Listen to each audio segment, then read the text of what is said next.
Napakahirap ng buhay dito sa mundo. Ito ang mapait na katotohanan.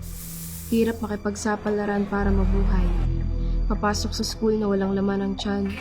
Nag-aaral ako na wala namang kasiguraduhan kung aasenso. Tapos may politika nga, di ko naman maramdaman. Sana talaga may magandang patunguhan tong pag-aaral ko.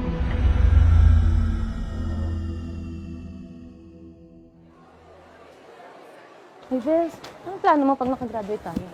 Ano ba naman tanong yan, Bes? Alam mo naman ang hirap-hirap ng buhay natin dito sa probinsya. Hindi ko nga alam kung makakagraduate ako eh. Bakit naman? Kaya alam mo naman ang buhay natin dito sa probinsya, isang kahig, isang tuka. Minsan nga wala pang natutuka, hindi naman tayo tulungan ng gobyerno. Bakit tayo aasa mo sa gobyerno? Kaya nga tayo nag-aaral ng mabuti para makatulong sa magulang natin. Naman ang ginagawa ng karamihan, di ba? Tinan mo yung mga magulang natin, nakapagtapos ng pag-aaral, pero ganun pa rin, atrasado pa rin yung pamumuhay.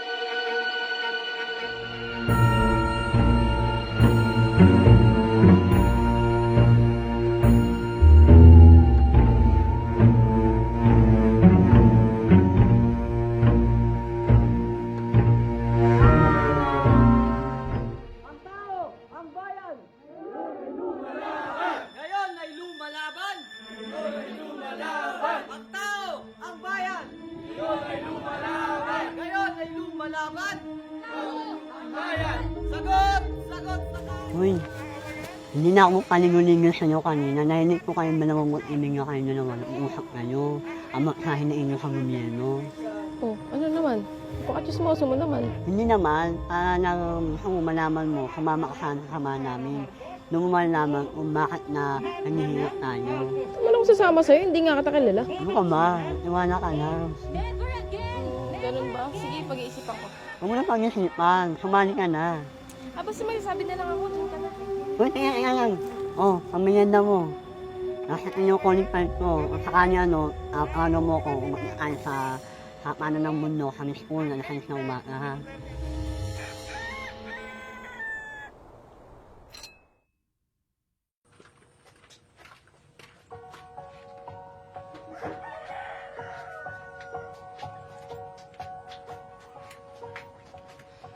Anak, andyan ka na pala. Saan si tatay? Andun sa kakahuyan. Ganun po ba? Kumain ka muna. Eto, nagluto ako ng nilagang balinghoy.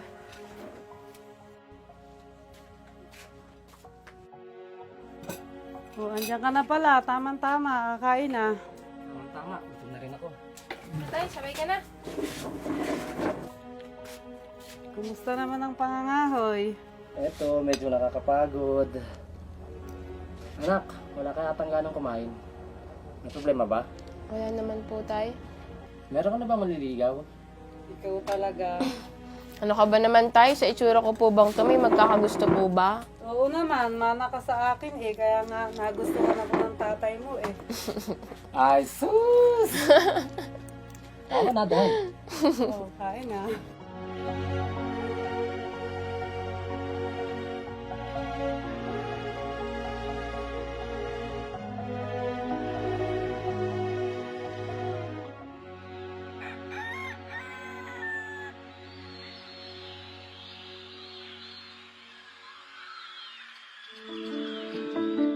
Nanay, tatay, ito na atang pinakamahirap na desisyon na gagawin ko.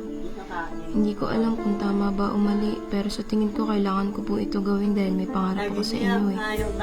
Mabuti na hindi ninyo malaman kung saan ako pupunta dahil para na rin to sa inyong kaligtasan. Sa pagkakataong ito, pagkatiwalaan ninyo muli ako. Mamimiss ko kayo. Alagaan ninyo ang isa't isa. At sa aking pagbalik, ipapangako ko na aalis tayo rito sa lugar na ito. Balang araw, hindi na lang kamote ang ating uulamin. Pinapangako ko sa inyo, Nay, mahal na mahal ko kayo. Sana mapatawad ninyo ako.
Uy, maghiwalay kayo dalawa.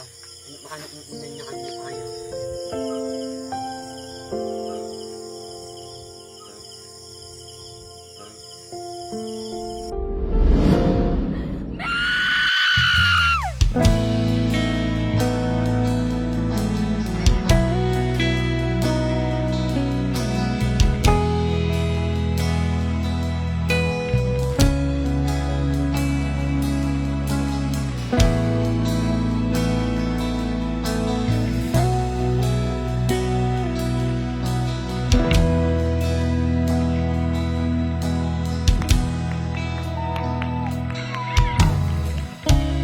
Sa lansangan kami ay nagsama-sama, mga kabataang punong-puno ng pag-asa, hanggang lumalim ang mga palaisipan, maling landas ang naging kinahantungan.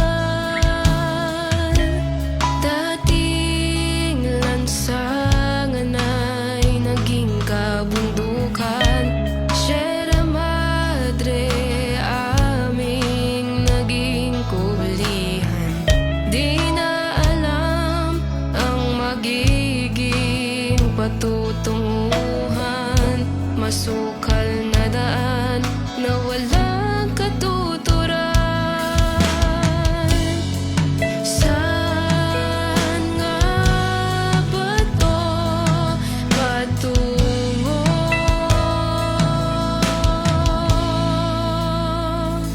Balik loob,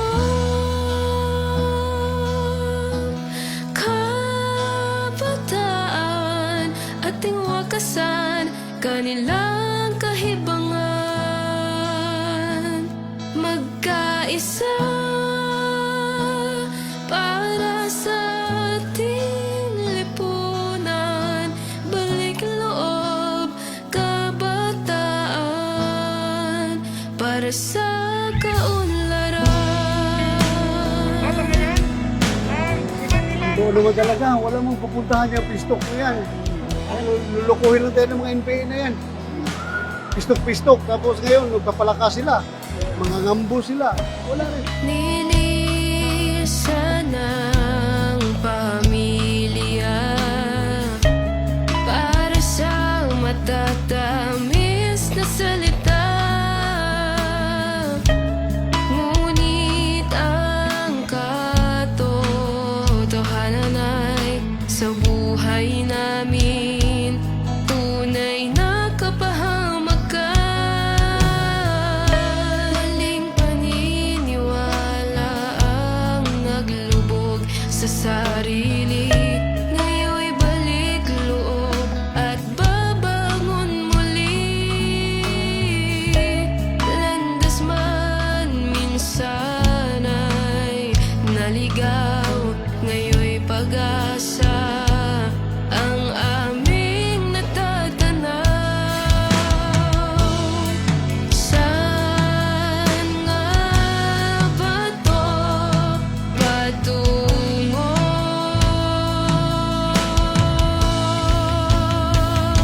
Balik loob, kabataan, ating wakasan, kanilang kahibangan, magkaisa para sa ating lipunan. Balik loob, kabataan, para sa kaunlaran.